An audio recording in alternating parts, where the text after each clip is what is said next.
Guys, welcome back to my channel. তো সবাইকেই জানাই আজ স্বাধীনতা দিবসের প্রীতি শুভেচ্ছা। দেখতেই পাচ্ছ তো একটা স্কুলে প্রোগ্রাম চলছে এখন। ওদের দেখে না আমার খুব নিজের ছোটোবেলার কথা মনে পড়ছিল, ফিলিংস হচ্ছিল আগের কথা। বাট সব কিছু চাইলেই তো আর পাওয়া যায় না, সময় সময় সময় চলে যায়। তো দেখতে থাকো এদের। তারপর দেখো, এটা আমার মেয়ের হচ্ছে দ্বিতীয় স্বাধীনতা দিবস।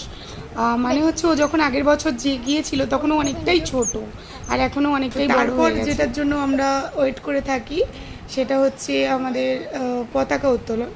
তো সেটাও দেখো তোমরা।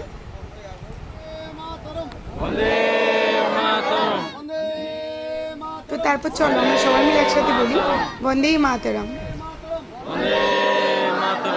আর সর্বশেষ যেটা আমাদের জন্য ওয়েট করে থাকে সেটা হচ্ছে ছোলা আর মুড়ি। তো আমরা সবাই বাড়িতে ছোলা মুড়ি খাই, বাট এই দিনটার জন্য এটা স্পেশাল। তো চলো আজকে ভিডিওটা এই পর্যন্ত। ভালো লাগলে প্লিজ লাইক, কমেন্ট, শেয়ার।